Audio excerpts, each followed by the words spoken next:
response to a Joy News request.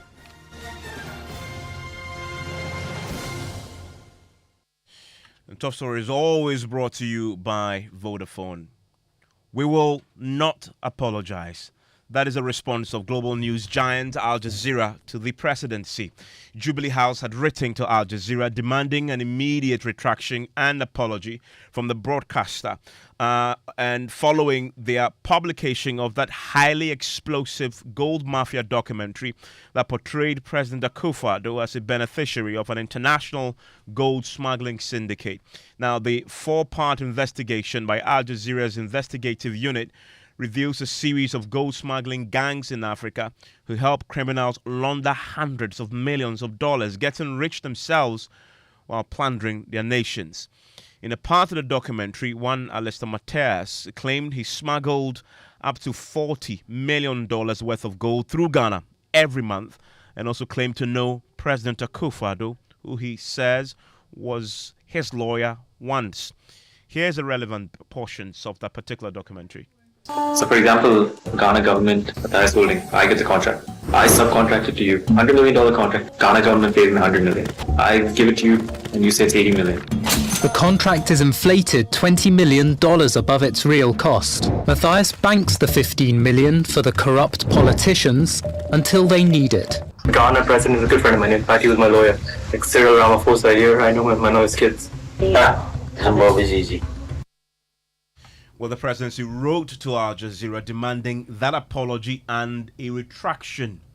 Today, we wrote to Al Jazeera asking Al Jazeera to tell us if they have written back to the Jubilee House with a response.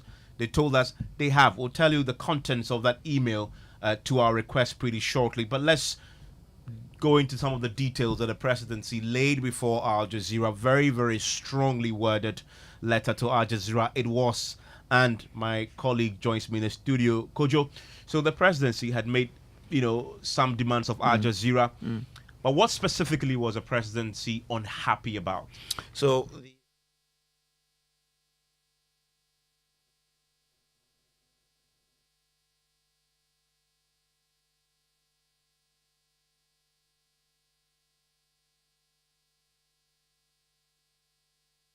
from an alleged $100 million state infrastructure. Apologies that we could not hear you earlier. Okay. We're detailing what the presidency had specifically requested of Al Jazeera in their letter to them, which Al Jazeera is now responding to. So the presidency was unhappy about some claims that were made in that particular documentary. For example, the president said that the claim about the president acting for one Mr. Alistair Matthias was a baseless one. In that documentary, they claimed that acting for that Mr.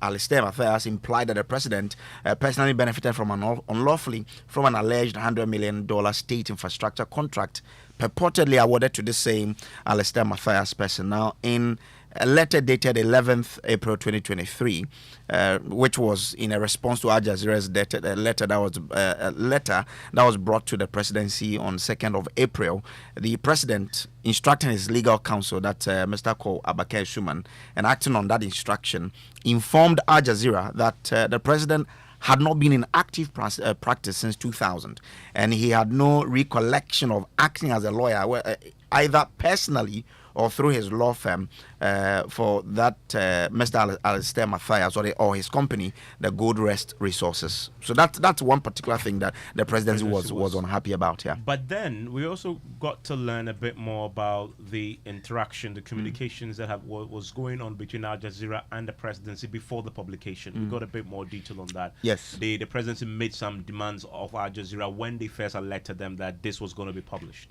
So the presidency wanted Al Jazeera to respond to those adequately to allegations made in Al Jazeera's letter.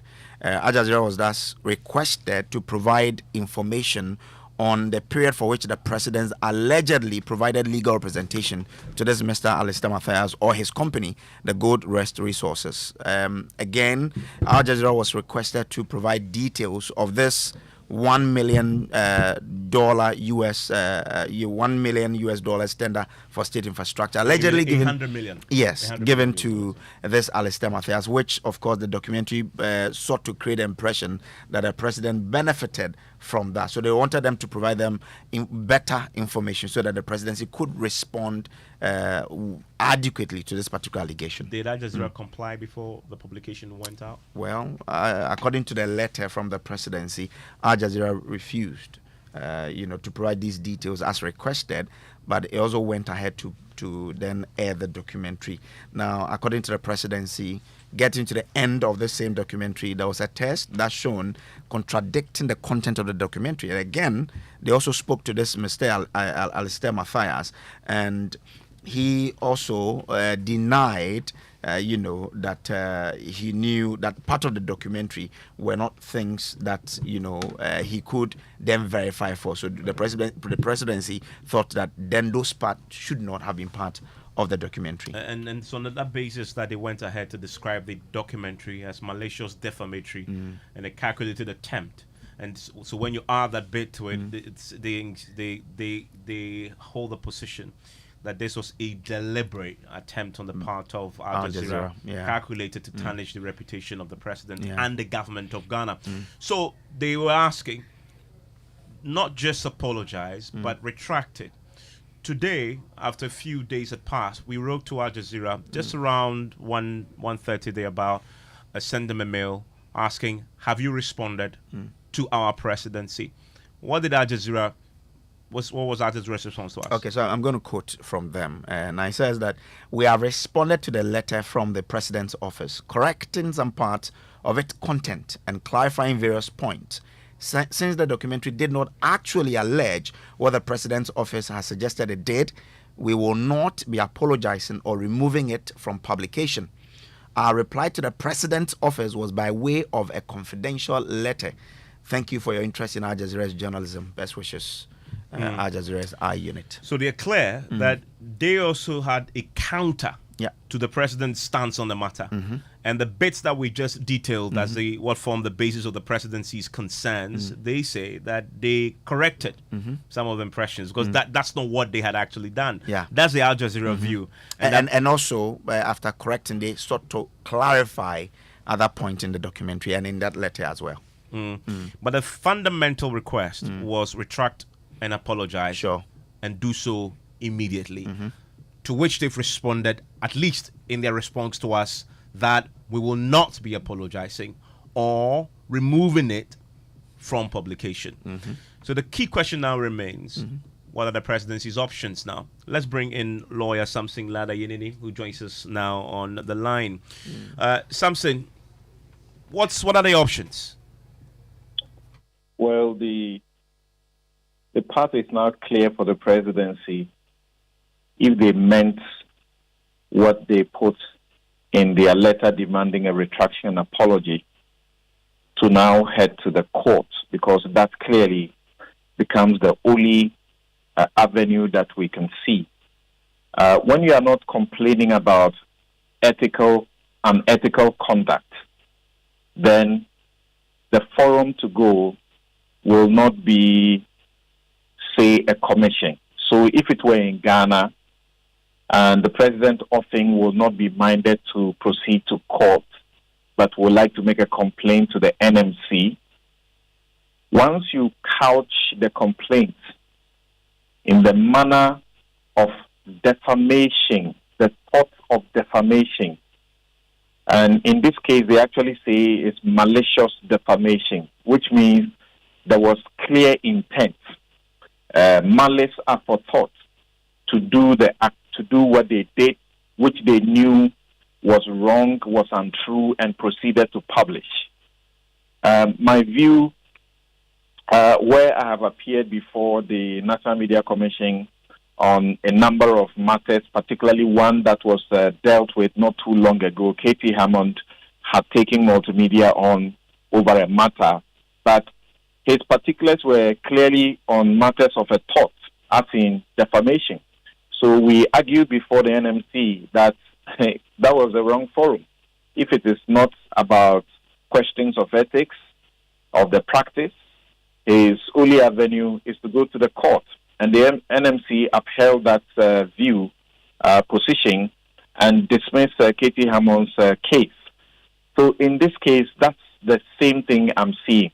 The option that would be left to them. In fact, because Al Jazeera is also not in Ghana, even if it was a question of ethics, then going to NMC will not be where to take up an action. The jurisdiction question arises, and you just touched on that. Al Jazeera isn't based here. So where would they have to sue them if that's the only option? Right. So this has been an issue that some people have raised over a period, but the concern is a concern that is raised out of the lack of knowledge. Just recently, we had to try and procure lawyers in London to represent a client who is Ghana-based online publication sued in London, but you couldn't say that because they made a publication in Ghana, they could not be sued in London, because the authorities have now become very clear, and I'm talking about judicial authorities, that when it comes to online, internet, cyber, in the cyberspace, the courts have held that to establish that defamation has occurred, you must establish that there was a publication. When there's no publication, there's no defamation. The law is that where the publication takes place, and for the purposes of defamation claim, where the relevant words are heard or read. So it doesn't matter that you are not in Ghana. Once your publication was heard, was read in Ghana, a party that is affected has a right at law to take you on. And more particularly, if you remember a very recent matter too, Eze Nkrumah has over 2 million, judgments to take on a practitioner. I have a difficulty calling that gentleman, that guy, a journalist. He is practicing from the U.S. and broadcasting to the whole world. But when he sued in Ghana, the courts depended on the authorities or the situation as has been taken care of in London, in Canada, and elsewhere.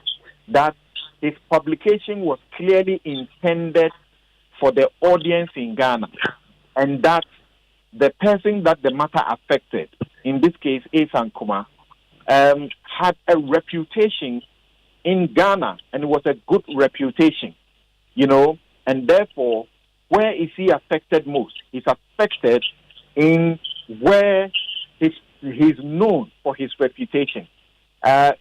Very, fabulous, nice judgment you want to read. So clearly, the president can take up the suit if he wants to sue in any part of the world, but more conveniently in Ghana. And when he wins, the questions will be, how do you enforce the judgment? And that remains the real subject here, because I recall it's not a in big Ace's deal. case, I wonder if it's not a big deal. We have a way of enforcing foreign judgments. So even if you got a judgment from outside of Ghana, for as long as we have a law, for as long as there is what we call the reciprocity, kind of agreement, you are allowed to register that judgment and enforce it. I suppose that wherever Al Jazeera is physically present, it will be the case that the same rules will be invoked and applicable to enforce a judgment against them. But they clearly will not want a situation, even where you win a judgment in Ghana, you don't enforce it. They won't like a situation where they won't comply, because they are, like you said, a global media giant. And they want to be seen to be ethical, to be respecting, because the media is not always right. Sometimes you get it wrong. And when you do, you must be respecting, you must also be seen to be ethical. Does the fact that this involves a president, does it change anything? I can assume that certain considerations may have to go into it, but our law, by the Constitution, there's only a qualified sort of immunity to the president against he being sued whilst he's president, and he being sued personally, as in his personal capacity for something that he has done, personally in the course while he's president. That for him to sue, I do not know of a legal, difficulty in that regard. If you follow what the presidency had done in terms of the way this was very strongly worded, Al Jazeera writes back and say, "Oh no, apologize. We'll even retract." And I've been checking with the presidency. It's a decision that is currently being considered. The president, I understand, is in London as we speak, and it's come to their attention. Their view, actually, from what I've been told from the presidency, is that the Al Jazeera response to them was detailed, and that they are not interpreting that to mean they will not apologize nor retract. But Al Jazeera is very categorical in their response to us that that's what they have communicated. There's a lot of consideration that the presidents will have to make. Do you think they boxed themselves into a legal corner here by taking that first step and being that strong in their demand of retraction immediately and an apology? Well, Evans, you see, often when things happen and we write as lawyers and we say we demand of you to retract and apologize, it is only an opportunity to you to look at what you have done again, and on advice of your lawyers also take a decision whether you will retract and apologize or not. It is not an order of a court. It's an opportunity for you, and if you take the view, and many times we have taken that view in respect of multimedia, we have taken that view, and those who were minded that they felt that they were right and yet we did not apologize and went to court, they have gone and lost. So I'm sure that they may be fortified of clearly such a media giant will have dozens of lawyers that will be advising it over such matters. You know, recently what a defamation suit has done to Fox, in the U.S. So, in fact, when you retract and apologize or you apologize, it is still not an immunity against you being sued anyway. It is only that you can use that as a defense, and perhaps that could minimize the damages that may come if the party who is suing you is successful.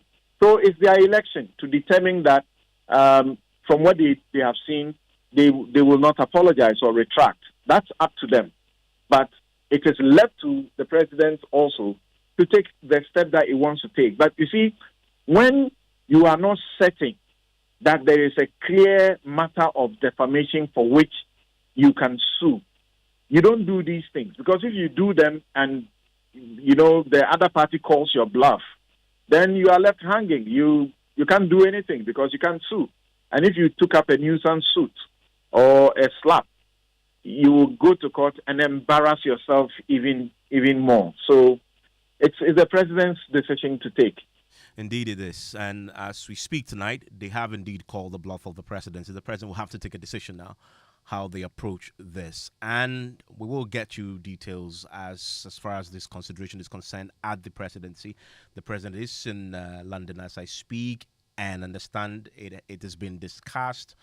If we get some clarity on what the presidency plans to do next, we'll bring that to you. But in the meantime, considering that in this letter to Al Jazeera, the presidency argued that the publication was not only malicious, defamatory, and a calculated attempt to tarnish the reputation of the president, but also the government of Ghana. There are obviously international relations implications for the image of this country. And I wonder what options are there to deal with that aspect of this as this now plays out squarely in the international domain. Dr. Ishmael Hlobo is an international relations expert and research fellow at the Pan-African Research Group, Afro Global, and joins us on the line right now. Doc, thanks for your time here on Top Story. So you read that statement, and the presidency insists that this is not only a damage to the president's reputation, but to the government of Ghana. First of all, if you read what has happened, you agree with that, with the positioning of this, and that this is not only about the president, but about the image of the country. Yeah, thank you, Evans, and good evening to your listeners. In fact, looking at the documentary and all that has transpired since it was released, it is quite damaging to the image of the country. Remember that the president is the first citizen of this nation. He represents Ghana wherever he goes. And his conduct is very critical to how people see Ghana within the international arena. So all that has happened so far is not in the good interest of this nation. Remember, Al Jazeera is a global network, and what they put out there have the tendency to influence how other publics outside Ghana view Ghana. So in terms of what we call public diplomacy, this is not so good for the image of Ghana. And then it raises the question, so how do you deal with it? The first attempt was to get an apology and a retraction. If that happens, then that would have dealt with it somewhat. Now, they're not getting that. They're not getting a retraction. They're not getting an apology. Where does that leave us, and how do you approach an attempt to deal with this internationally? Okay, perhaps we acted too quickly in taking that stand. The alternative will have to be, maybe we respond to the allegations that have been contained in the documentary and find a channel to project it to the audience. So, for instance, maybe we contact the same Al Jazeera and give our response to them and find a way for them to air it. That also speaks to our inability to have an African media giant that is capable of shifting the narrative in the way African countries will want it. Because without an institution like that, it is so difficult sometimes countering some, or if it is as it is, if it's a propaganda, it's so difficult for you to counter it. Because then somebody else control the media you want to use to address this kind of damage.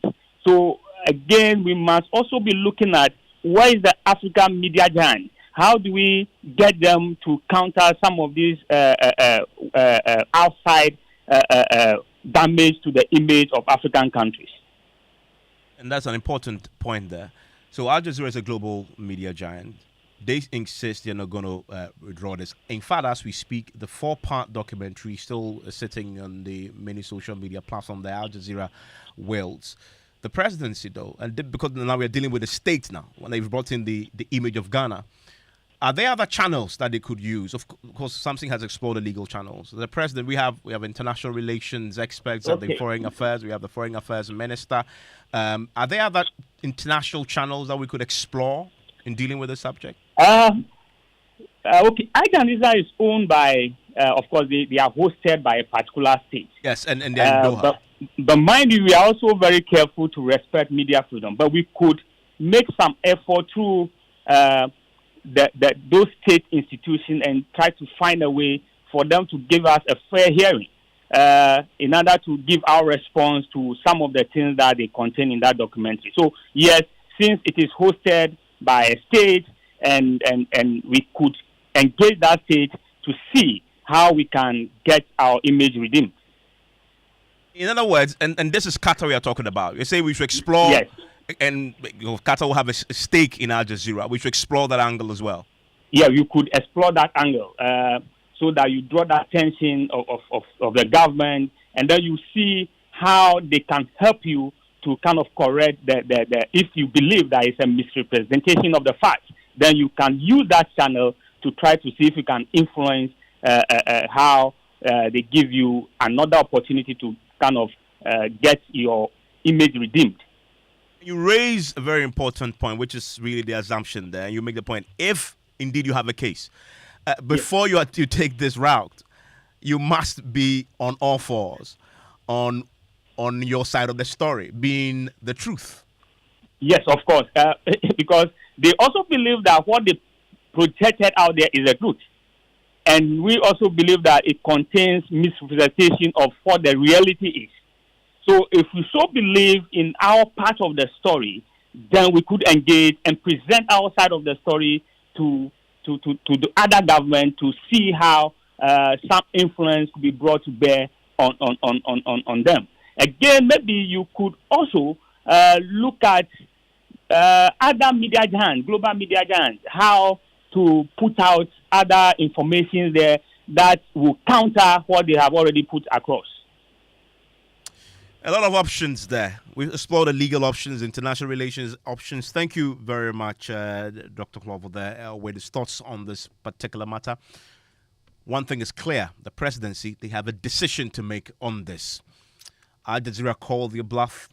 What will the presidency's response be to this particular position taken by the Al Jazeera? In the coming hours and days, we'll get to know that. We'll bring that to you. Share your thoughts. 055-11-11997. News Night in a minute. Ever visited a shop, picked a whole basket of provisions, toiletries, and very essential things you need, battled a long queue to finally pay, only to be told you can't pay to a merchant number? The way that thing they pay, but with Vodafone Cash, there is no problem. Now on Vodafone Cash, you can pay all merchants on all networks. Easy peasy. And you're straight. And you're direct. And you're sharp. From your Vodafone Cash wallet to any merchant's number on other networks. So whether you are buying provisions or fuel, medication or food, whatever the service or need, just pay conveniently from Vodafone Cash to any merchant's number. Simply dial *110# to make payment to merchants on other networks today. Vodafone. Wouldn't you prefer an apartment hotel? One that offers the utmost convenience of a boutique hotel while offering the idyllic comfort of your own private home. Oasis Park Residences offers luxury studios, 1, 2 and 3 bedrooms both for short and long-term rental at competitive rates. Our sky swimming pool, gourmet outdoor restaurant, and a fully equipped gym rest on a breathtaking rooftop with panoramic views of the city. Oasis Park Residences, located at Shiashi Tetekwashi, 10 minutes from the international airport, is the ideal place for all your accommodation needs. Why don't you give us a call on 020-4343-009 or visit our website at oasisparkresidences.com to make your reservations. Oasis Park Residences, more than a home.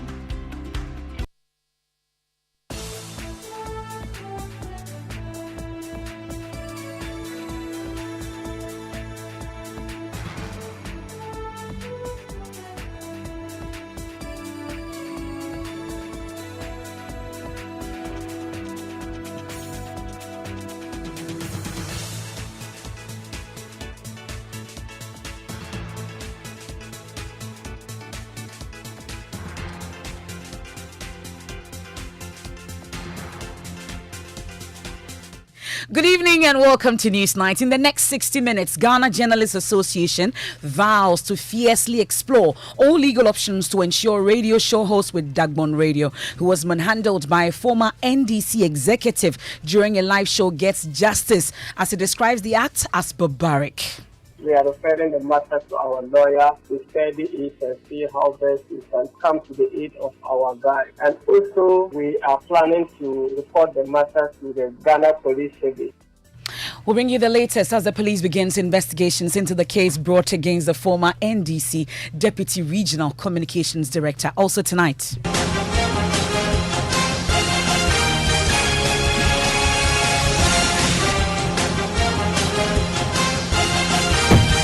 And Vice President Dr. Bawumia's charm offensive as more details emerge of his interaction with NPP members of parliament as he rolls up his sleeves to contest for president in the 2024 general elections. The Vice President has the support of most of the MPs. We have 100 plus of MPs who are openly throwing support for the Vice. And yesterday, the demeanor of MPs, the enthusiasm, and all the happiness which were felt out in our eagerness to show the Vice President that indeed the members of Parliament and our following is behind the Vice President. We'll get to hear from some NPP MPs with the party set to open nominations later this month. Scores of angry residents of Nima pour onto the streets to protest the poor state of their roads, abandoned projects, and the general neglect of their community by government. This is agitated for us to. I don't know whether if they are doing a galamsey here. That project has been there, I don't remember how many years, but it's close to a decade. Come on, let's be sincere to ourselves. Next time, we are not going to be like this. They've given government a month's ultimatum to address their concerns. Meanwhile, what happened to government's plan to convert Nima into a world-class residential enclave? To make the aforesaid area a world-class residential enclave close to Jubilee House. We have details of that. We also have business. And then business. Bank of Ghana Governor Dr. Ernest Addison optimistic of Ghana securing an IMF program by the end of this month. And in sports, Ghana's under-23 team to no AFCON group opponent on Friday ahead of the tournament slated for June this year in Morocco. And much later, judge for Cues and Lyrics, Bugord, has set social media users ranting for claiming that contestants of Cues and Lyrics sounds better than the one-time artist of the year, Kwao Kese. Sadeno I can walk for the bouncing, for the popping. That's from Kwao Kese, right? Yeah, from Kwao. You sounded better than him. Thank you. We have details of that and much later also. Darling, I will be. And also tonight, U.S. court rules that Ed Sheeran did not copy Marvin Gaye's Let's Get It On song when he composed Thinking Out Loud. We have details of that and more here on tonight's edition of Newsnight. Please do join us with your thoughts and comments via WhatsApp. It's 055-1111-997. I am Emefa Apau. And my name is Evans Mens, and we start with the election headquarters as we build up to the many primaries. The NPP presidential and parliamentary primaries also beckoning, with the party set to open nominations later this month. And Vice President Dr. Mahmoud Bawumia is rolling up his sleeves to contest for president in the 2024 elections with a charm offensive. Well, Dr. Bawumia has in the last couple of days been meeting with NPP MPs in Parliament and has declared to them his intention to join the race to lead the governing NPP into next year's polls. Well, other contenders for the flag bearership contest have long formally joined the campaign trail, and Joy News is learning tonight in that meeting the Vice President secured the support of about 100 MPs on his side. Listen to MP for Yendi, Farouk Aliu Mahama, speaking to Joy News after the meeting. The Vice President was simply just in to inform members of Parliament of his intention, and if you care to know, members of Parliament are the stakeholders in the party, and obviously it is respectful and in the right place for the Vice President to come and seek our support, and also to declare his intention to Ghanaians and the New Patriotic Party through the structure. And I believe yesterday was a signal to all the MPs that indeed the Vice President is ready to kickstart. And as we all know, as usual, the Vice President has the support of most of the MPs. I will not say 138, but we have 100 plus of MPs who are openly throwing support for the Vice. And yesterday, the demeanor of MPs, the enthusiasm, and all the happiness which were spelled out in our eagerness to show the Vice President that indeed the members of Parliament and our following is behind the Vice President. Well, it talks about eagerness. Thankfully, he joins us on the telephone line right now. We'll also get a sense from the Vice President's office on this charm offensive. Farouk, thanks for your time here on Newsnight. Hello? Hello, Mr. Mahama. Thanks for your time here on Newsnight. Good evening, my brother. How are you doing? I'm doing great. You talked about eagerness on the part of the MPs. You say about 100 of them. What is this thing that is causing this eagerness? What about Bawumia makes you feel that MPs, 100 of them, were eager to throw their weight behind him? Obviously, everybody knows the track record of our Vice President since his emergence as a presidential candidate for years consistently, and eventually ascending the throne of a Vice President. And since he became a Vice President, he's been very innovative, brought a lot of innovation to the country, shown competence across all fields, making sure that he's well recognized and positioning himself as a very, very relevant Vice President, and also a very humble Vice President who accepts all. And other MPs, not only myself, have observed the Vice President consistently for years. And we were waiting because the party has a structure, and the party was supposed to declare and open the nomination for everybody to come. So we were eagerly waiting for that day, and that day has come after the next decision for it to say that all potential candidates, and we knowing our candidate was Dr. Bawumia, we were eager for him to declare to Ghanaians, to set the tone that indeed he's ready to take the mantle from His Excellency the President and to lead the party to the promised land. So in this meeting, he formally told you that he's running, he's picking up forms later this month, and he will be in the race. Yes, he did that. I mean, before even he came, another presidential candidate, Kwame Japan, came to meet us. After him, the vice president came. And he came to show respect to the MPs, because MPs are stakeholders in the party, knowing very well that, of course, the party has a caucus of the parliament, and the MPs are the people who lead our constituents. And inshallah, it was proper for him to come and seek for the support, and also listen to our views. And if we have any suggestions that will advise him so that going forward, we would also use it as a guiding point to improve upon his campaign, to make sure that after the elections, there will be a united front for the party. You're just telling us that other aspirants also met you. You've said in the Bawumia meeting, 100 of you declared your support for him. When the others came, did they also get declaration of support from MPs? Mr. Kwame Japan came earlier before the vice president. And obviously, you could deduce in between the lines that the people there, MPs present there, were not really showing any sign of massive endorsement like comparatively to the vice president. The vice president's own was open and clear. Everybody saw the demeanor of the people, the MPs, some of them coming out to speak for the vice president, to know that he's been able to touch their lives and show respect to them by paying them visits, and continues with them, showing signals that obviously are with him and all that. And on that day, the vice president saw that the MPs in the room there, obviously, we are 138. We are not saying the vice president has the support of 138, but 100 plus of us is something that is not anything hidden. The MPs are there to verify, and everybody knows that we have the majority in terms of the parliament. But irrespective of we having the support as MPs, the trickle-down effect is the grassroots, and it trickles down same into the grassroots as delegates who are going to be voting for the presidential election. You pull the support, the MPs support at 100. The remaining 30 plus. Are they also vying for another contestant, or they also split? I'll be able to speak for ourselves, Evans. I'll be able to speak for the vice president and the MPP. I won't be able to speak for the other contenders. What I know is that the vice president has the support of the MPs, and it trickled down on the day he came. And obviously, we know that we are not too being complacent. We know that there's more work to be done, and inshallah, it will reciprocate on the day of the special voting. After the special voting, we carry on to the main election, which is on the 4th. So this support that you've declared for him, what does it translate into in reality? Are you, the MPs, going to be on the ground campaigning for him? We've been doing this for the past, we've been doing this since January. I just came from Yendi 3 days ago. I've been going around with my people, telling the delegates, telling everybody, and the same as other MPs from the Ashanti region. And Ashanti region is also a place that we have a lot of numbers, MPs supporting the vice. But they are doing service across the board on the 16 regions. And everybody, we are only just saying our hours are going to be the votes. We need the grassroots, and that's our followers, and they believe in us. And as we are their leaders, obviously there should be that leverage of competitive advantage for Bawumia in terms of the votes when the elections are held.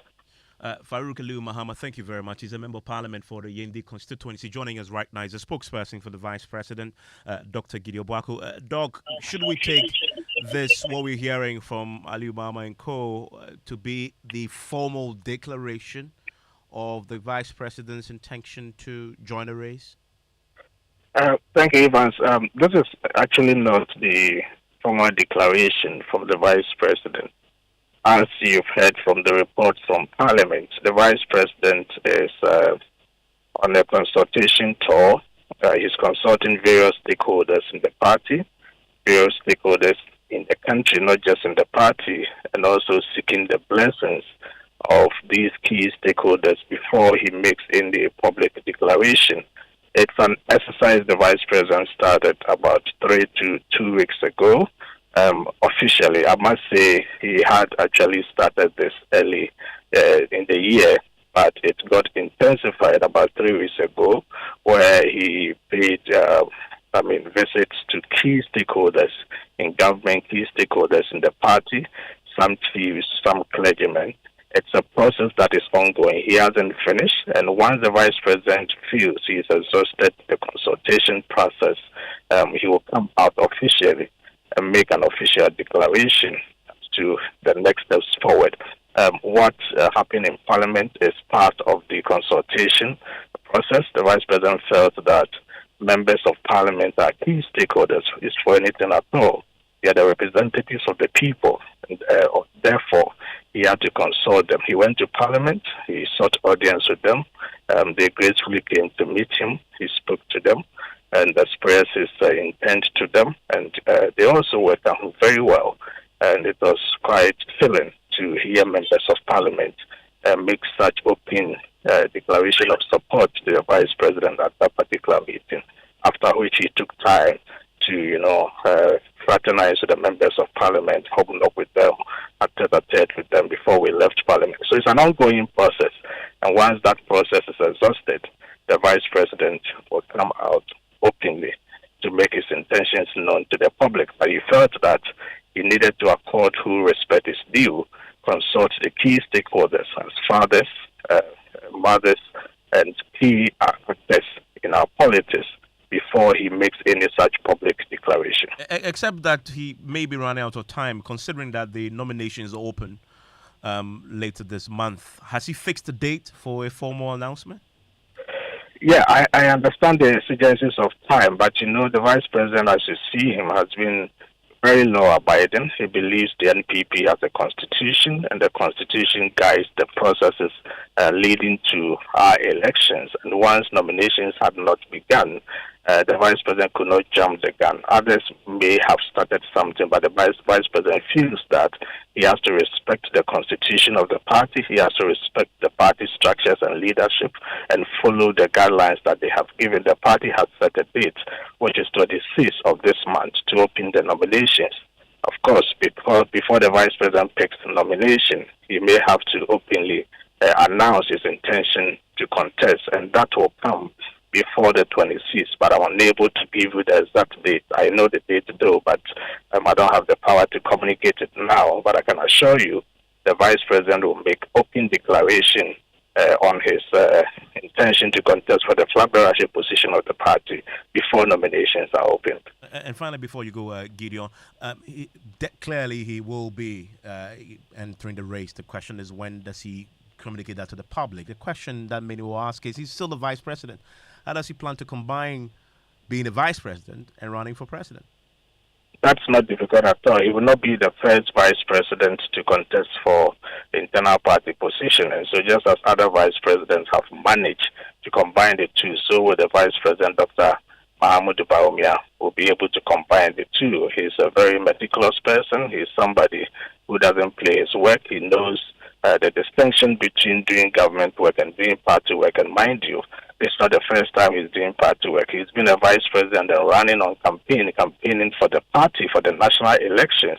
That was not difficult for him at all. And therefore, when it comes to internal elections too, the vice president will never have a difficulty at all combining his work as a vice president with campaigning for internal party positions. That is something that is very simple. He has done this over and over again. And this time around, it's not going to be any different. Gideon Bako, thank you very much. Dr. Gideon Bako speaks for the Vice President and MFR, the NPP. Actually, it seemed to me earlier that they had a long plan in terms of the primaries opening, but it just 2 weeks ago, 2 weeks from now, they opened the nominations for all of them to now pick and formally and officially go on. In the race. Let's speak to the national organizer of the party. Henry Nabwache joins us on the line right now. Hello, Mr. Bwache. Thanks for your time here on Newsnight. Evans, good evening. Thank you for having me on your show. So 26th is the date, is it? Yes, 26th is the day. I mean, it remains unchanged. There are plans underway to even announce through a press conference the rules and regulations, the guidelines that would regulate the conduct of the presidential primary. So yes, 26th of May, it's the date for opening of nominations. 24th of June, we close nominations, and then if we have special electoral college elections. That is, if the prospective aspirants are more than 5, then we would have to hold a special electoral college election to trim it down to 5. And that would also be conducted on the 26th of August, after which we would have the main presidential primaries on the 4th of November, 2023. So yes, we are on course. The campaigning, though, has already started long ago. And the party, I know you put in place rules and you ask people to comply. So far, satisfied with compliance? Evans, I personally will not say that I'm satisfied with compliance, but naturally it's expected. We have gone through our internal elections right from the polling station, the electoral area. We've done the constituency, we've done external branches, we've done regional elections, national. So as part of our preparation, it requires that we finish with the last 2 primaries, and that will be the presidential primaries and parliamentary primaries. So naturally, the party is thrown in that mood of expectation. That is, the broad-based party supporters expecting who becomes the presidential candidate and also who becomes their parliamentary candidate. So we know that there have been, a lot of engagement by some of these high-profile personalities. But as I said, it's naturally an expectation from some of us. I would go ahead to say that, to make sure that we have one party, there is no way an individual interest can supersede that of the collective interest. So we need to manage our conduct. We need to be circumspect, especially when in our utterances, all of that. So we are going to come out stronger, I believe. Well, but are there specific cases? Because I've heard you tell Evans that you are not personally satisfied with compliance so far. Are there specific cases that you want to make reference to?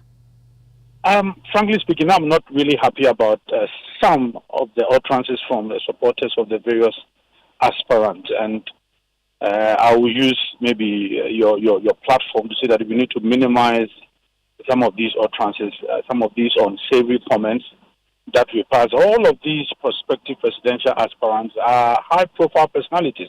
They have served the party over the years, so they have accumulated, wealth of experience. So for young persons on WhatsApp platforms trying to insult some of these persons, I find it quite worrying.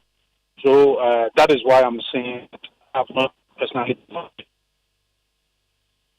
And we are grateful. We'll leave it here. And that's Nana Boache. He's the national organizer of the NPP. We'll stay in the election headquarters, this time in Asawase. In Asawase, we are talking about the NPP opening nominations on the 26th. Guess what? The NDC is not only opening nomination, they've done that in close a long time ago.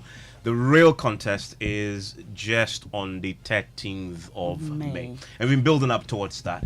Let's focus on Asawase. There is a mighty contest brewing in that particular part of the Ashanti region. The seat has never been more challenging for Mohammed Muntaka Mubarak. With 5 terms already under his belt, he now faces stable position in his 6th bid from a young, relatively unknown activist, Masawudu Mubarak. Guess what? They have the same surname, who is threatening to unseat him with his Mass for the masses campaign message. Well, as tension rises, the question remains, can Muntaka Mubarak hold on to his seat, or will Masawudu pull off a shocking upset? Nana Ojima has been exploring this from Asawase. Here's his report. The front of the NDC in Asawase constituency is divided among 2 factions, with constituency chairman Faisal Dauda leading one front and MP Muntaka Mubarak heading the other. Well,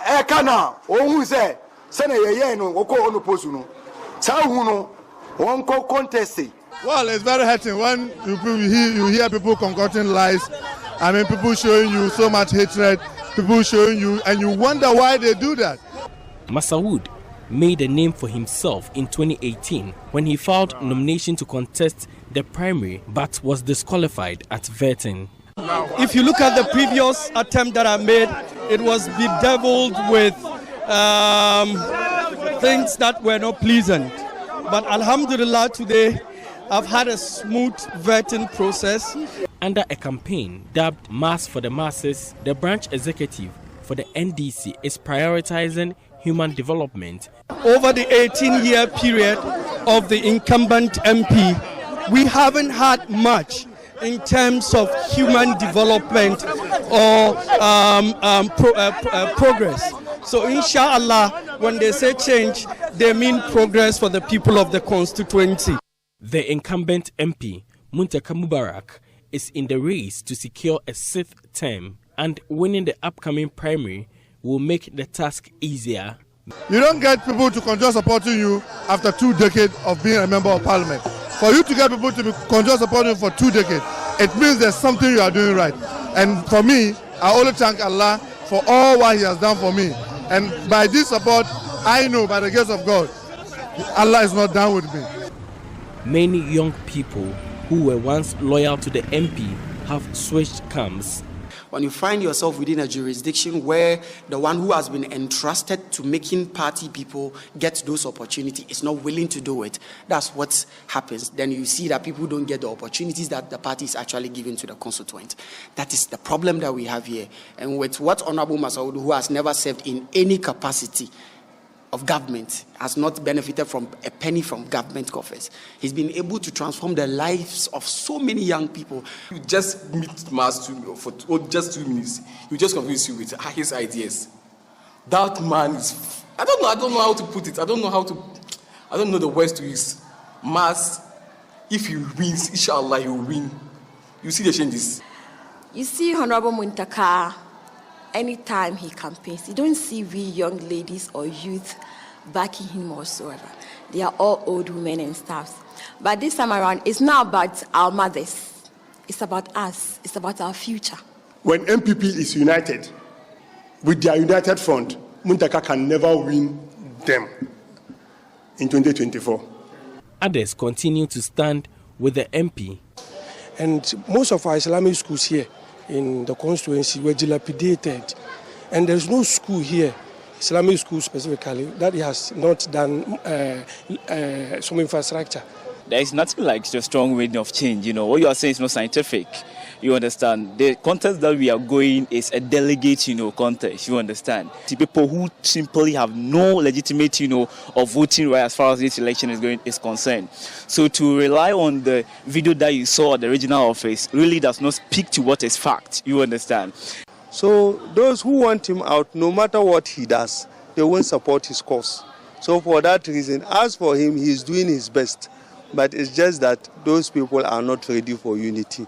A two-case scenario where the constituency is calling for the retaining of the incumbent and where the opponent is rather calling for the constituency to empower him in order to get an appointment. Whoever emerges winner of the Asawase NDC primary will have to adopt measures to close party ranks and ensure dominance of the party in the constituency is maintained.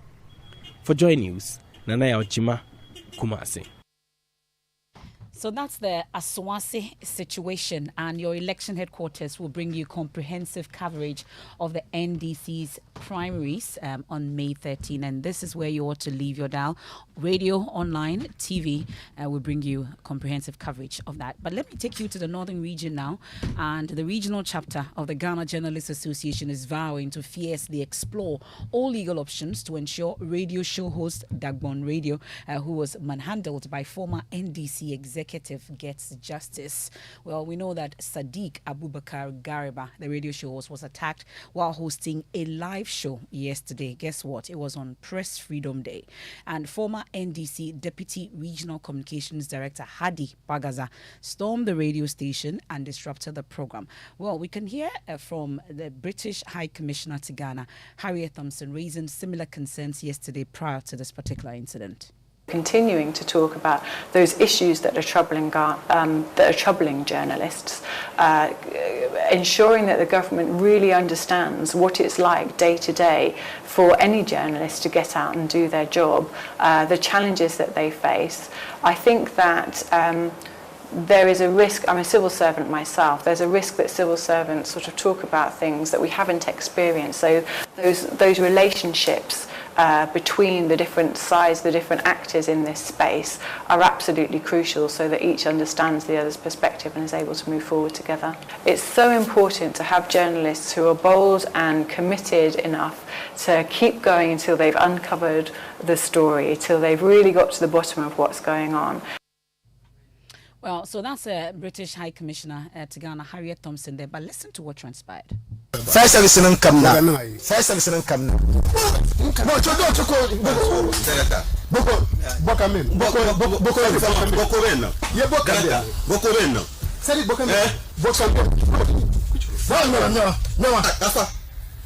And this was all captured by the live cameras in that studio. And in the footage that you see, the journalist is sitting behind a microphone, just as we're doing right now, presenting his show. And two gentlemen you could see holding his shirt, scruff of his neck. One other person actually holding his neck and trying to drag him out of the studio. There was a scuffle and there's a struggle.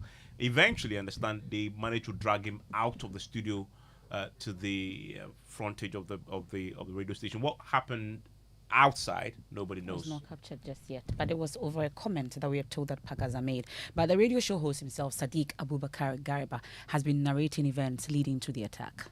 Before I started the show, I played a tape in which he mentioned me in a sister station. So I said, no, this guy is not worth commenting on. I will not comment on his tape because he seemed not to be credible. So such people, I don't want to discuss them on my show. That was just it, and I dropped the tape, and we moved on to our other topics that we planned discussing. So I was discussing with my panel. All of a sudden, I saw them move into the studio. Immediately they came straight to me to do the attack. How did this happen? Don't you have security at your premises? Yes, there's security. And after the incident, I started finding out from the security why he allowed them in. And according to him, he moved to the washroom. And when he saw themselves, he thought because the guy has always come to the studio for programs. So he thought yesterday was one of those days, only for him to realize that he has moved in to do something different. Has the matter been reported to the police? Yes, even we are currently at the police station. And what is the police saying? The police said he invited him, so they are waiting for him to come. Well, so that's what transpired, according to Sadiq Abubakar Gariba himself. And we know that this matter is currently before the police and investigations are underway. We'll get details from Martina shortly. But let's hear from the chairman of the regional GJA, that's the Ghana Journalists Association at the regional level, Yakubu Abdul Majid, who say they are considering the act very seriously. They say it's a serious matter and will press on the police to ensure a possible prosecution of the case. The regional DJ executive, we are condemning that act, and also we are not stopping there. We have a lawyer. We are referring the matter to our lawyer to study it and see how best we can come to the aid of our guy. And also, just a minute ago, we are planning to report the matter to the Ghana Police Service to handle it, because this is too much. We cannot sit down and allow all manner of people to be attacking our members like that. Is this the first time such an incident has happened to a journalist in the region? No, this is not the first time. I think this should be about 3 or 4 times. Well, let me bring in our Northern Regional correspondent, Martina Bugri, following up on this case for us. Martina, earlier when we spoke, you mentioned that the incident had been reported to the police. Let's find out what the latest is. The latest is that my sources tell me that the guy did not report to the police. And normally we are told that when somebody complains, they would invite the accused person, they would put the two of them together and do the interrogation. But that has not also been done, because I spoke with the guy earlier and he says that he was not called back. So he confirms that the guy did not report to the police.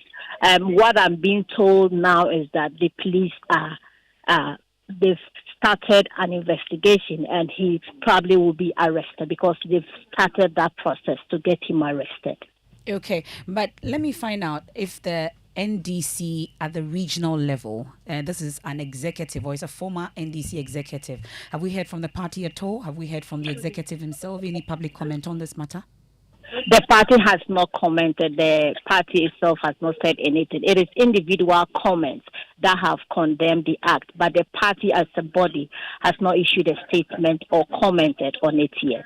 Okay, that's my colleague Martina Bugri there, and as and when we get more from the police on this, we'll bring that to you. But let me quickly bring in Muhib Said. He's head of freedom of expression at Media Foundation for West Africa, and he joins us on the line with more on this. We're grateful for your time here on Newsnight. So this is rather worrying, especially knowing that it happened on Press Freedom Day, a day that we had already dipped in terms of ranking.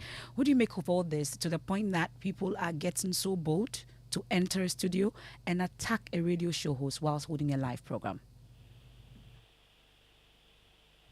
Hello, Muhib. It doesn't appear we have Muhib on the line, but we'll move on and we'll bring you business with George Wiafe. Hello, George. Hi, MFA. Have you ever been assaulted before in the line of work? I don't think so. You don't think so? Where assault, verbal assault. Okay, so verbal and physical assault. I think maybe. You've been verbally assaulted? Maybe, yeah. What are you saying? Yeah. First of all, you're not sure whether... Maybe because he covers business, so... You're not sure if it was a verbal assault. No, I'm sure about the verbal assault, yes. Somebody verbally assaulted you? Yeah. Okay. He called you names? Yeah. Okay. I was physically assaulted. Oh my goodness me! This was in the midst demonstration. Of oh yeah, you remember? Yeah, I remember that years incident, ago, possibly 12, 15 years ago. I remember. 15 years ago. Yes, it was. Mine was just the last elections. Oh, I remember that. Yes. Baptism. Charlie. Yes. Yeah. But it's unfortunate that, in the line of your profession and trying to do your work, certain people do not understand that if you have a concern with a journalist, there are avenues to deal with that, rather than to take the powers or take the law into your own hands. I was bitten with a horse tail. Yeah. It was brutal. It was so bad. I made the front page for all the wrong reasons that day. Yeah. George, but that will still not deter us from doing our work and telling the truth. There was a time that we used to joke in the newsroom that if you've not been beaten before, then you're not a journalist. Until we saw what happened to Latif, and we realized that. Yeah. It's no joke. Yeah. Seriously. And when those who are supposed to protect you rather end up assaulting you. Yeah. That's the very, very unfortunate thing from the Ghana police. Well, coming up in business, Bank of Ghana Governor Dr. Ernest Addison optimistic Ghana will secure an IMF program by the end of this month. An income tax act to offer some relief to businesses and individuals despite concerns about increasing some rates for products sold on the market and profits of businesses. The business news on Newsnight is brought to you by MTN Business. Welcome to the new world of business. Allianz Life and Ghana Pay. Isn't life wonderful when everything worth doing is scheduled? Hitting the stop button on your alarm just in time for your morning jog. That's happy moments listening to your baby's heartbeat at the doctor's office. Or an arranged virtual meeting with that big client. Buy airtime ahead of time with scheduled airtime service on MTN Momo. You can schedule your airtime purchase of any amount daily, weekly, or monthly by dialing *170# option 3 and follow the process. Or simply dial *170*311# for a superb airtime purchase experience. You enjoy 100% bonus airtime anytime you recharge yourself with MTN Momo. Keep on talking with that 100% feeling. So, what are we doing today? MTN.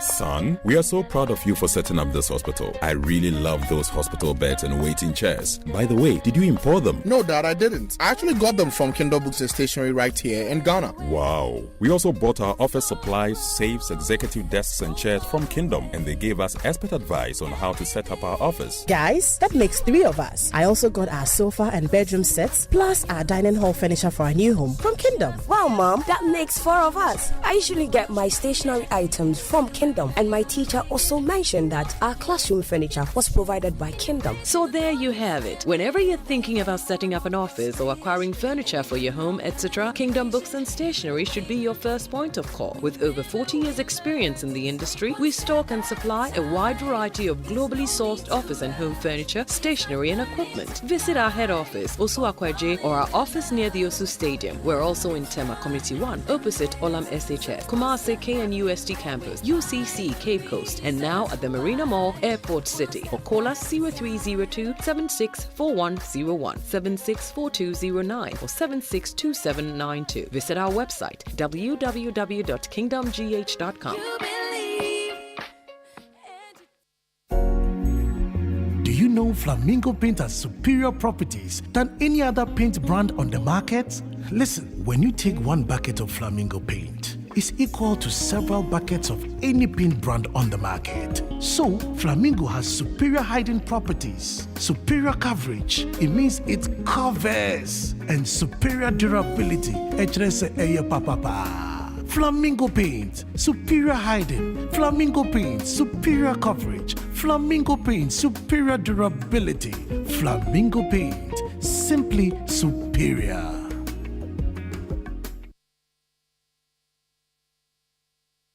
You're welcome back to Business on Newsnight. Now, Bank of Ghana Governor Dr. Ernest Addison is optimistic that Ghana will secure an IMF program by the end of this month. This was after the country met another critical precondition program request, that is, halting financing of government's budget by the Bank of Ghana. There is more in this report. The development should mean that the only precondition left for Ghana to get the program approved is the financing assurance from the country's external creditors. Governor of the Bank of Ghana has told the Global Central Banking Portal that Ghana has made some significant progress on securing this financing assurance, and that approval should come soon. According to the governor, this approval could come by the end of this month. This is based on the work done so far by government and the Bank of Ghana to help the country secure the IMF board approval. President Akufo-Addo at the recent May Day celebrations disclosed that Ghana is expected to secure the required financing assurance at the next meeting by the Paris Club in the coming weeks. The president also disclosed that China is expected to join the creditors committee to extend their support to Ghana. The governor of the Bank of Ghana has also disclosed that zero financing deal that has been reached will take off when Ghana get the IMF agreement. If Ghana is able to get the IMF agreement by the end of this month, the much needed disbursement should come in June this year. Ghana is expecting about $3 billion from the IMF under the extended credit facility agreement. However, it will be disbursed in tranches over the next 3 years. The first one should come in by June this year. And that is the Business Desk report. In a related development, the central bank continues to step up support to help stabilize the Ghana cedi. The central bank advanced $3.5 million to businesses on the spot market. This helped close the cedi trading, that is yesterday, at around 11 Ghana cedis, 95 pesos. However, some market analysts have argued that they expect the current pressure on the Ghana cedi to persist until the country is able to secure an IMF program. The local currency opened trading this morning, selling at around 11 Ghana cedis, 98 pesos against the US dollar. Now, that's the average rate that the commercial banks are offering to their clients. Now, commercial banks have ruled out immediate staff layoff as a result of the shocks coming from the domestic debt exchange program. There have been reports that some banks are working to rationalize their staff as a result of the shocks coming from the domestic debt exchange program. This has been compounded by the record losses posted by some of the commercial banks. The Chief Executive of the Association of Ghanaian Banks, that is John Iwa, tells Joy Business there hasn't been any immediate plan to lay off any bank staff. Since the debt exchange, I've been in several meetings with all these MDs. I've been in meetings with Bank of Ghana. We've had all these discussions. At no point have we gotten to the point where a bank has said, we are bringing a proposal to maybe undertake rationalization. So a bank making over 300 million loss of 400 million, obviously, personnel going forward will be affected. I'm saying banks will take a hard look at their numbers. Those decisions relies in the bosom of the bank. Those are bank-specific decisions. Bank A may decide to close branch A or branch B. Another bank may decide to open new branches. This year, I've seen some banks open new branches. John Ewa is Chief Executive of the Ghana Association of Banks.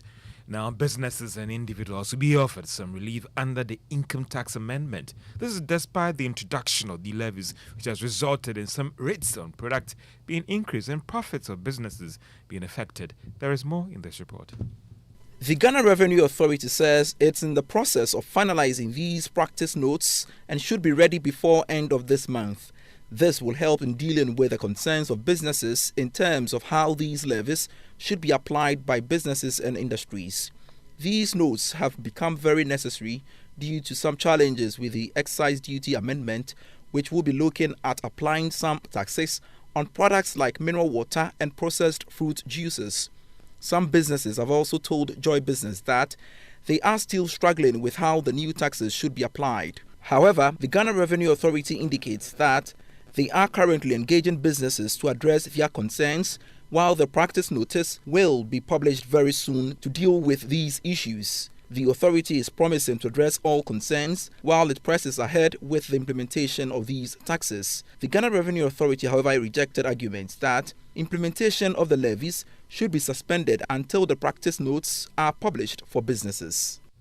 That is a Business Desk report. Now, Kenya has announced plans to increase its trade volumes to Ghana by the end of this year. Statistics from the International Trade Center showed that Ghana export to Kenya in 2021 reached a little over $4 million, while that of Kenya to Ghana was valued at $10.3 million.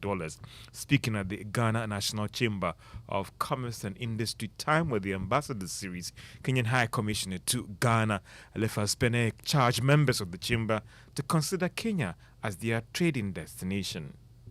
Ministry of Trade is leading a delegation to Kenya end of this month just to take the Kenyan and to go and explore the market, meet with their counterpart on the other end, have a display of the products that they consider to be available and that would find market into the Kenyan market. But importantly also is to begin what is being called a Ghana kind of trade house, so that Ghanaian businessmen have a point where they can get in storage and guidance from to interact more with the Kenyan population. But over and above that, I want to say that there isn't anything on government in terms of expanding our trade engagement among us, our people. Kenya's High Commissioner to Ghana, Elefaz Berine and Evans on PM Express Business Edition. We're talking about the economy, the IMF program, and the talk about turnaround of the economy and also unemployment. What is the correlation between employment and the state of the economy? If the economy is not doing well, how does it impact on persons that are looking for employment? We are engaging the head of the Econs Department at the University of Ghana, Lagos, Professor Bob Watting, who has some strong speciality when it comes to labor economics to help us understand and appreciate the situation in terms of the way forward at 9 p.m. on PM Express Business Edition. Very important on the back of the Ghana Statistical Service report yesterday, to put it in context and understand what's happening. The reasons why the unemployment rate is that bad. This is the place to be tonight. Thank you very much, George. Let's do some messages briefly, and I think the damning report of our consistent decline in press freedom over the past decade goes to reveal that our democracy is more cosmetic than substantive. Citizen Sika Togo sent a rather long one, and this one says if the Vice President has any ideas to governance or govern this country, as he should support his boss with those ideas to take Ghanaians from this excruciating hardship. And this one from Sam Bannerman in the USA says, I don't think Al Jazeera, a very big news network, just got up and published a story and called out President a gold mafia. It is impunity that the president always demonstrates to his appointees and party members who are into Galamsey. And this one, Lincoln Akwetiman says, Doc should remember what happened to the late Vice President Aliu Mahama. Some of your messages. On to some other stories now.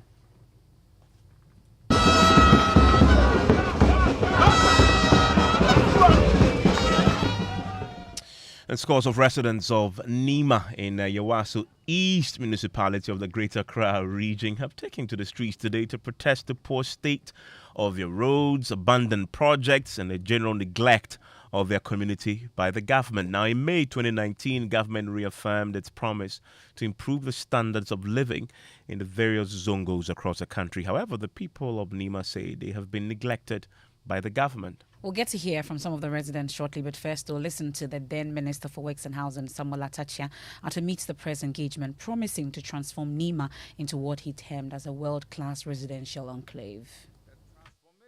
Approximately 1,039 acres of prime land which Nima and Mamobi occupy will give meaning and beauty to the present vision of inner city and zongo development. To this end, we are collaborating with the Ministries of Lands and Natural Resources, Inner City and Zongo Development to make the aforesaid area a world-class residential enclave close to Jubilee House, the seat of government, and I want to stress this for the benefit of those who enjoy propaganda, without dislodging the good people who currently dwell in Nima and Mamobi. We make Nima a world-class residential area. We give the Nima folks a good place to live.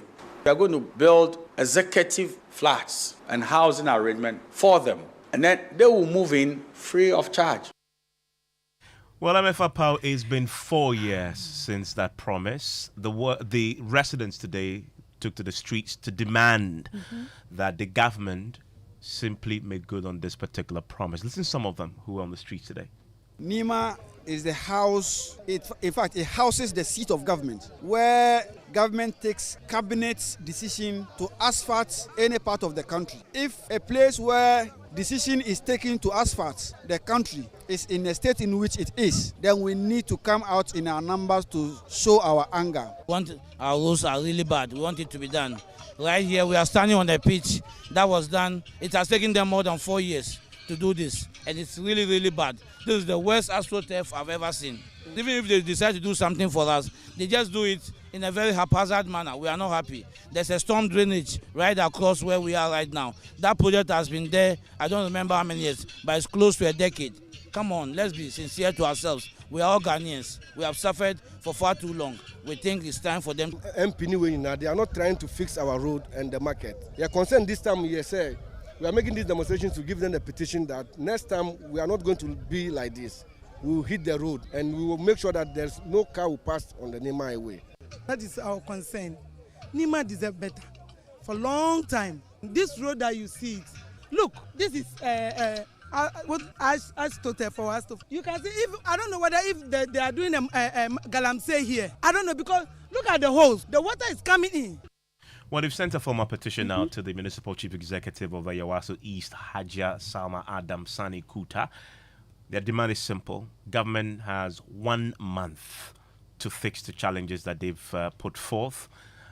Listen to the leader, Ahaji Musa Maiga.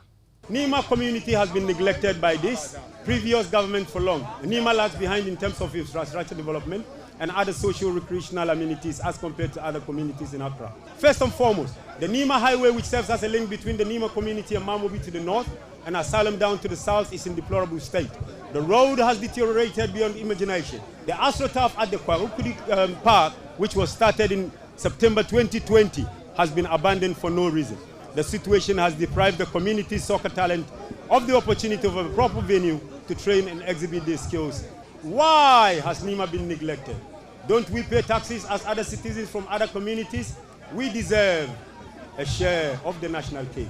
We are therefore petitioning the government through the Ayawaso East Municipal Assembly and CODA to answer a matter of urgency to, one, give the Nima Highway a befitting facelift that it deserves. Refurbish all bad roads that link Nima Highway. Complete the Kawokudi AstroTurf to benefit our soccer team. We are therefore giving the authority a 30-day notice to do the needful, else we shall continue with the demonstration. Well, thankfully, the Municipal Chief Executive had a response. She says she disagrees. In terms of developmental projects, we have worked in so many areas. We have evidence, we have achievement book. The minister has given approval for our roads. And then we are all aware it's a process. When they give approval, it has to go to different departments before it matures for the contractor to come in and work. I also want Nima roads to be fixed before 2024, before I finish my work. Inshallah. And inshallah, the government will fix our roads very soon. Well, thankfully, we can speak to a representative of the people, Member of Parliament, Nasser Tuari Mahama joins us on the line. Mr. Mahama, I wonder if you have made representations on behalf of your constituents to government to address some of the concerns, and what official responses have you received? Yeah, thank you very much. Good evening. Good evening to your listeners. I just did a follow up of a news bulletin. Yes, I can. Excuse me. Can you hear me? Yes, sir. Yes.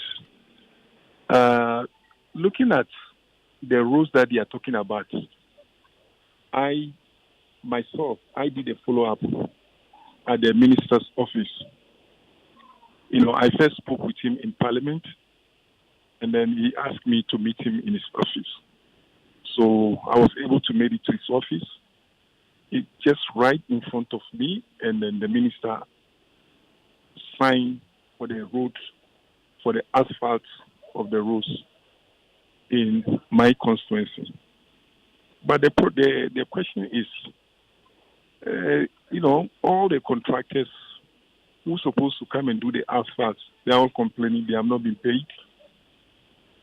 There's no way they are not resourceful to come and do the work. That has caused the delay. So the people of my constituency, they came to me severally. I told them, look, this road, as I'm talking to you now, maybe after the conversation, I can even send you the copy of the signed document from the Minister of Roads office for you to witness that yes, the documents that the minister has approved. So I keep telling them they should have patience until the contractor comes to the site. But you know how it is. It's like they are comparing the constituency to Ayawaso North. Why Ayawaso North having asphalted and our side is not asphalted. So I was looking at. Let me just give you some small. So bottom line, the challenge is processes have started, but lack of funds have delayed the start. We started the asphalt in Kanda area, from Kanda area all the way to Nima Roundabout. Hello, Mr. From Mama. Nima Roundabout all the way to the. Okay, Mr. Mama doesn't seem to hear me, but I think the message there was clear. He's made representations to the minister. The minister have assured him, but he says, the challenges, lack of funds has been an issue. If you listen to us and you're on the part of Greater Accra, let's hear from you. Well, we've also been interacting with the presidential coordinator for Zango and Inner Cities Development, Ben Abdullah Banda, and he says that the fund has carried out massive infrastructure projects in Zango communities, including Nima. From 2017 till 2020, the Zango Development Fund and the Zango Development Secretariat carried out massive infrastructural development.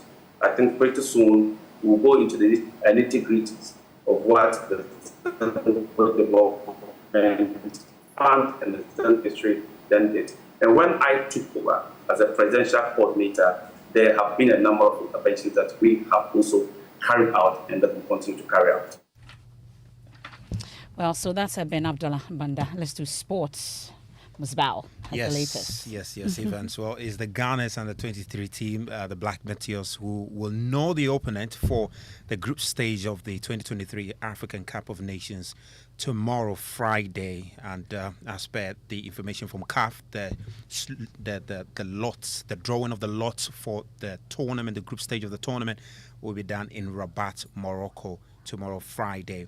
Now, the Total Energies under 23 AFCON will feature Ghana and other countries, including host Morocco, Egypt, Niger, Guinea, Congo, Mali, and Gabon. And the Black Meteors are hoping to succeed at the tournament to not only return home with the trophy, but to also secure qualification for the 2024 Olympic Games in Paris, France.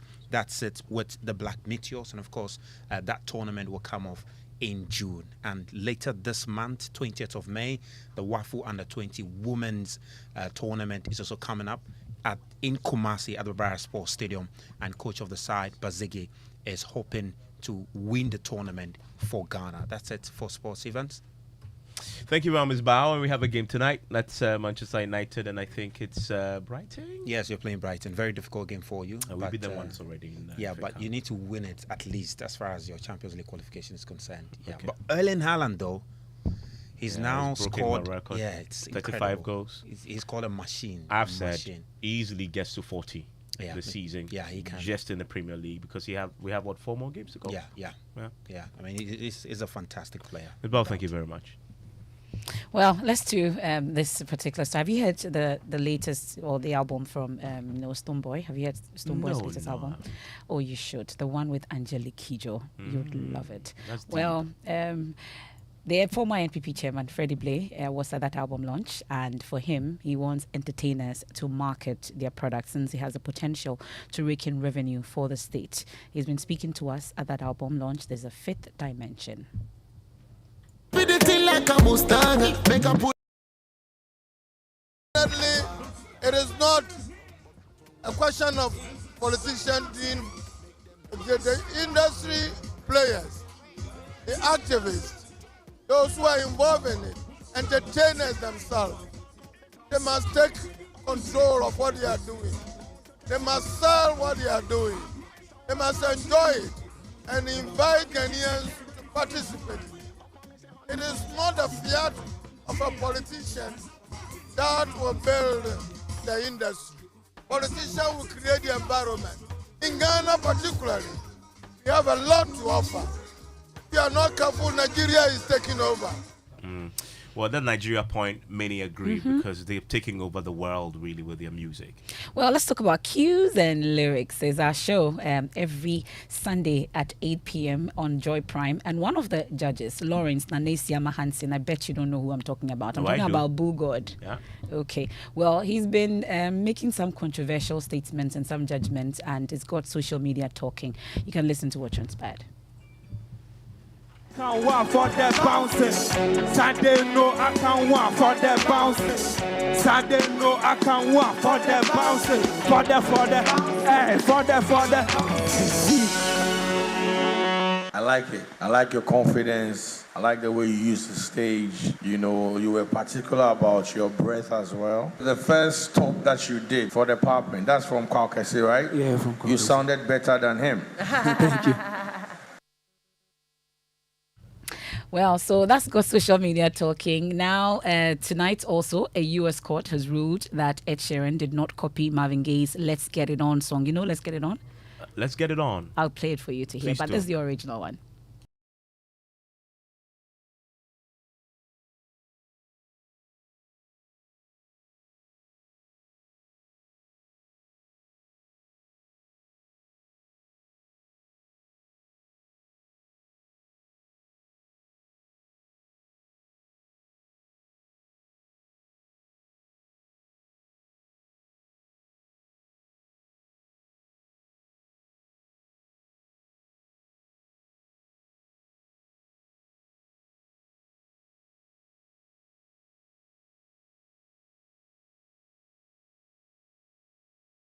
anything.